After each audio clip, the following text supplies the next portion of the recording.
माफ़ी। इतना भी क्या एंकर, गलती हो तो माफ़ी मांग लेना चाहिए। ऐसा क्या है जीवन में जिसका इतना अहंकार है? जो गलती करे उसमें इतनी सरलता होनी चाहिए कि वो ये समझ सके और खुद को और खुद की गलतियों को एक्सेप्ट करके उसे डिस्कस कर सके और माफ़ी मांग ले। माफ़ी मांगने में दिल हल्का हो जाता है। जिसने गलती की है उसका भी और जो माफ़ करने वाला है उसका भी।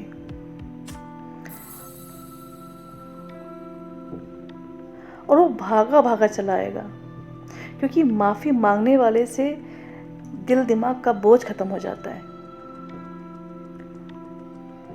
जिससे आपने माफ़ी मांगी है ना, वो भागा भागा आएगा, क्योंकि जिससे भी माफ़ी मांगी है उसका और आपका दोनों का दिल और दिमाग का जो बोझ होता है ना, वो ख़त्म हो जाता है। इसलिए माफ़ी मांगने में कोई छोटा काम नहीं है। माफ़ी मांगना कोई छोटा काम नहीं है, बल्कि कहीं ना कहीं बहुत बड़ा बड़प्पन होता है। उसका उस रिश्ते के लिए एक बात बोलूं, माफ़ी एक जो है ना, बहुत छोटा सा एक्शन है, एक छोटा सा स्टेप है जिसे उठाने में लोग उम्र बिता देते हैं। माफ़ी एक ऐसा शब्द है, एक ऐसा स्टेप है जिसे लोग उठाने में जितना वक्त लेते हैं उतना कठिन हो जाता है। जितनी जल्दी मांग लेते हैं ना, उतना आसान हो जाता है। मुझे लगता है ना कि जो ये कदम उठाते हैं वो एक अच्छे और सुलझे हुए इंसान होते हैं, क्योंकि ये बहुत ही छोटा स्टेप है। रिश्ते बहुत बड़े होते हैं। जो ऐसा कर पाते हैं वो हिम्मती होते हैं, वरना झूठों की कहीं कमी नहीं है।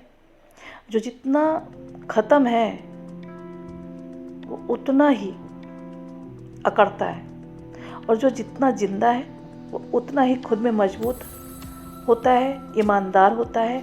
रिश्तों के प्रति ईमानदारी और वफादारी, न छोटा न बड़ा, जिसे अपने रिश्ते का इम्पोर्टेंस होगा वो रिश्ता बचाएगा।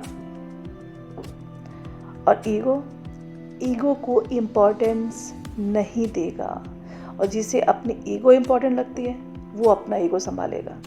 अपना झूठे अहंकार को संभालेगा और झूठे अहंकार में जिएगा।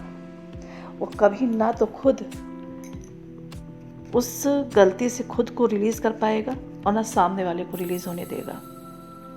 ना खुद सेटिस्फैक्शन वाली लाइफ जिएगा और ना दूसरे को सेटिस्फैक्शन वाली लाइफ जीने देगा।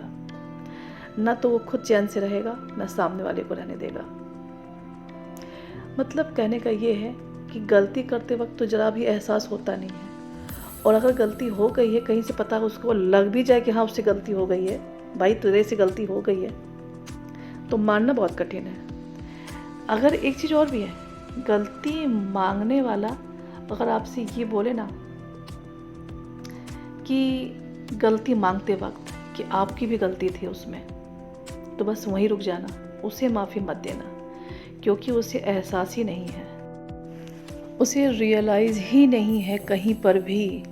वो तो सिर्फ एक टाइम पास के लिए आया हुआ है और सिर्फ बात को ख़त्म करना चाहता है। वो एक्चुअल माफ़ी मांगने आया ही नहीं है, क्योंकि जिसे रियलाइजेशन होता है ना, जो रियलाइज़ कर चुका होता है ना, वो गिल्ट होता है और अपने आप को उस गिल्ट से बाहर निकालना चाहता है।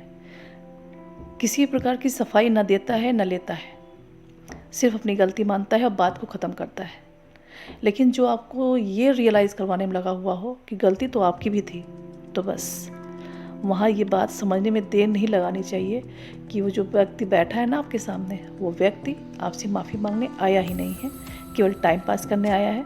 और ज़रूर कहीं ना कहीं कोई उसे काम ज़रूर है उससे, आपसे, और वो केवल उस बात को ख़त्म करने के लिए आया हुआ है, ताकि नेक्स्ट स्टेप में फिर से वो आपको यूटिलाइज़ कर सके, फिर से आपसे उस मौके से फ़ायदा उठा सके।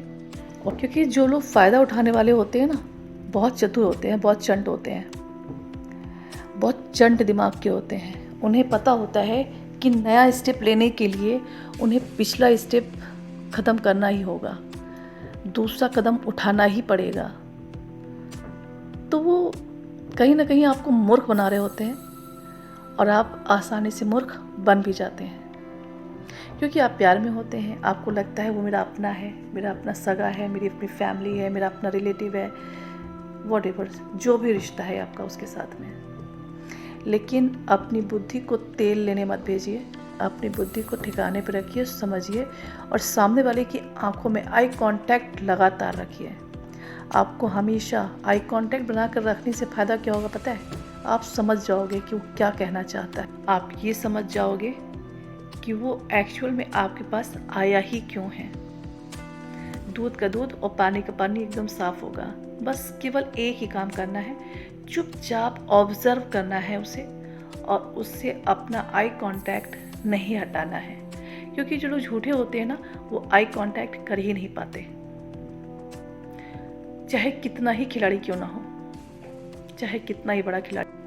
बस खुद को बचाइए, खुद के इमोशंस को बचा कर रखिए और ऐसे लोगों के लिए अपने आप को प्रेजेंट नहीं कर देते हैं, अपने आप को ओपन किताब के तरीके, खुली किताब के तरीके नहीं छोड़ देते हैं कि आओ जी आओ और फिर से आप मुझे यूज़ करो, फिर से अपने काम निकालो, फिर से उस मौके का फ़ायदा उठाओ और फिर से मुझे हर्ट करके चलते बनो। और फिर जब कभी नेक्स्ट स्टेप लेना होगा, नेक्स्ट ज़रूरत होगी, तो फिर से ऐसे लोग आपके सामने होंगे और फिर से आपसे माफ़ी मांगेंगे। जिसे सच में रियलाइज़ होता है ना, वो एक गलती के बाद दूसरी गलती का मौका नहीं देता है।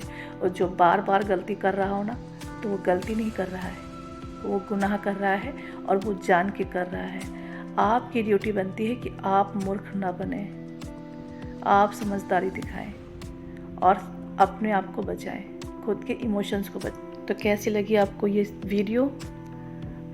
अपने उन लोगों को ज़रूर टैग कीजिएगा, ज़रूर भेजिएगा जो इस टाइप के भी लोग हों, और उन्हें भी ज़रूर भेजिएगा जो बेचारे सफ़र कर रहे हों।